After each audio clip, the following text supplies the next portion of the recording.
everyone. Let's have not really a review, but more a talk about a frustrating reading experience.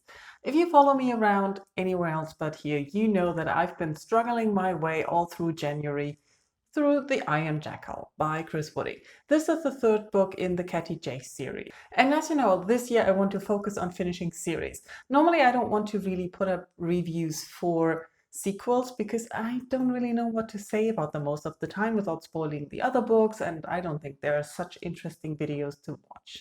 But I don't really want to talk about the story of this book. The story is something like somebody gets a mummy kind of curse on them. Think of death curse, and they try to lift it. That's the whole story.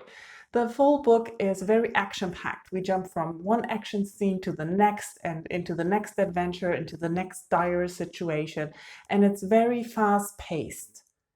And yet it took me 3 weeks to read because I kept putting it down. I had no problem to put the book down in the middle of an action scene. And I think that's weird. And I don't know if it's me or the book. So the writing is very vivid. I would say this is good writing. I could imagine everything that was going on. I had vivid and clear pictures in my mind of the action scenes, of the things that are happening. But there's another thing that is coming into this. This is not the fault of the book, but it's something that I have experienced with a lot of fiction lately, that I'm kind of tired of unnecessary violence and killings and destruction. And there's a lot of that in here.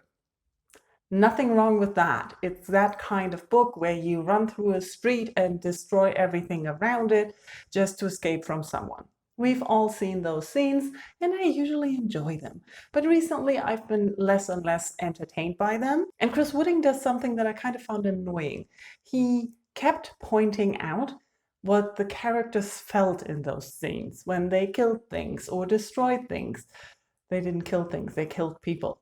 Anyways, so the commentary was often more or less that they didn't care, that they didn't mind, that it was necessary, that it didn't really bother them. And for me, that made the whole thing worse. I think I would have minded less if the characters had just been a mess and destroying things and killing people and whatever. But hearing all the time their thoughts about what they're doing and their actions had them reflect on this. But the results were kind of off, I thought. And that feeling kept going through my mind all the time while I was reading this, that the author was making the characters more and more unlikable. And let's be reasonable. These characters are more or less stock characters. They're nothing special. They're typical characters for these kinds of action fantasy-driven books, and the mix of the crew is enjoyable. The character, the atmosphere, the emotions between them, it works. It's something that is proven to work in different things. Think Firefly, for example, similar to this. And it's nothing bad. There's nothing wrong with that. But the author keeps putting more and more characterization into the characters that makes them less stock figure-y, but not more likable most of the time. And I remember thinking similar things in the second book, The Black Lung Captain, and I don't know, I kind of like it and I kind of don't like it. It's rather weird. By the end of the book, you could see a development in the characters, in the group as a team, in the dynamic between the characters, and they moved forward. And I feel like they've been doing that since the first book, that they're growing in character.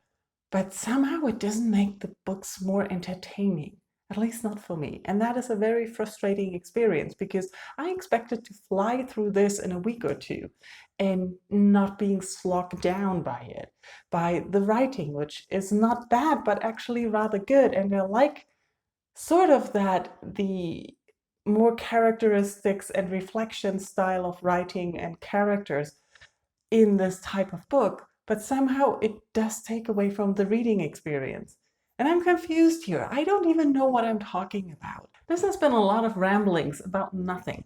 Basically, I like the book and I don't like the book.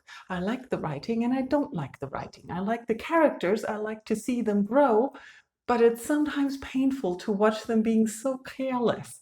And I don't really know what to make of it. And the worst of it is, that I'm thinking about picking up the last book right now after having had such a horrible reading experience with the third one. Let me know in comments if you've ever had such a conflicted feeling about a book, what the book was, if you have had it about this book, if you've read the series, anything. Let's talk confusing reads. Thank you for watching. Bye bye.